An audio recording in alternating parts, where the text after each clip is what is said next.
Welcome back to this hour where sports can have an incredible impact on a person's life and can give them focus and purpose, also give them strength.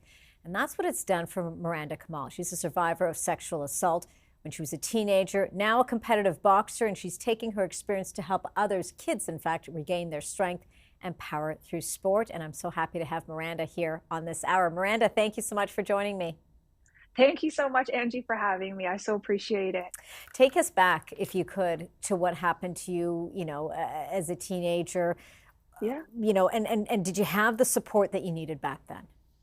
Yeah, I would say truthfully, I was 15, almost turning 16 when I was sexually assaulted, and it changed me forever. And to be honest, I didn't have the support and I didn't have the strength or the courage to share my story with anyone. Mm-hmm. And it wasn't until I took up boxing as a young adult in my 20s, actually, that finally someone asked me, like, hey, why did you join boxing? And I had the strength after doing the boxing training and being in a safe space to say, listen, I was assaulted Mm-hmm. and I took up boxing because I wanted to feel safe. I never wanted to hurt anyone. I just wanted to feel safe in my own body. Yeah, and that turning point is so critical. Right when you said there, I want to feel safe in my own body. For you, what did that mean? And now, of course, for others that you're helping to train, but, not just on the physical side, but helping them psychologically as well.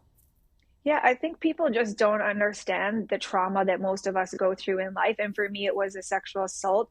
For others, maybe it's abuse, maybe it's the death of a family member, maybe it's possibly, a parent moving away. Mm-hmm. Trauma affects all of us, but boxing gives us the tools to feel safe again. And, whether it's through repetitive movement, you start to build confidence. For me, I didn't get that confidence until I actually started competing.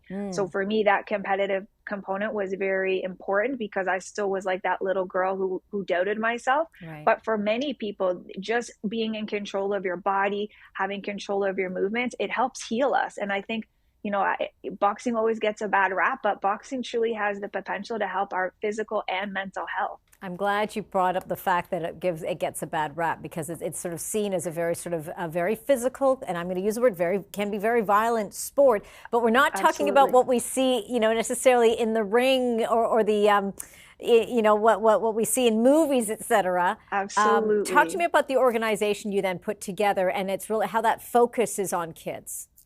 Yeah, so my husband and I founded MJKO. We're a not-for-profit charity based in South Parkdale. We use non-contact boxing to create social change. We have great partners like Second Harvest. So we help not only provide safe spaces, we help provide nutritious food. Mm-hmm. We also partner with actually the Public Health Agency of Canada.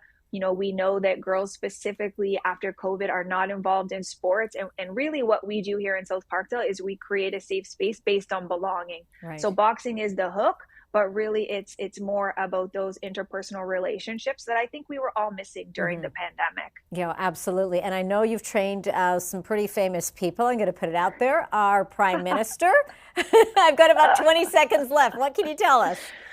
Yeah, certainly. I have had a chance to train the Prime Minister, which I will say he was certainly as a female boxing coach, it's not an easy journey. I'm one of the few people in Canada who have my certification, and he was a great student. Like, Yeah.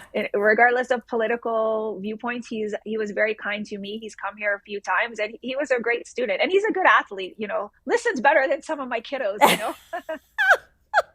I love that you said that. All right. Well, there you go. A good student. All right. We're going to hold on to that one as well. Yeah. Oh, Miranda, you're such a joy to speak with. Thank you so much for giving me your time today and continuing what you're doing to help so many, including some of those young kids, get the power that they're looking for. Miranda, Kamal, thank you again for this.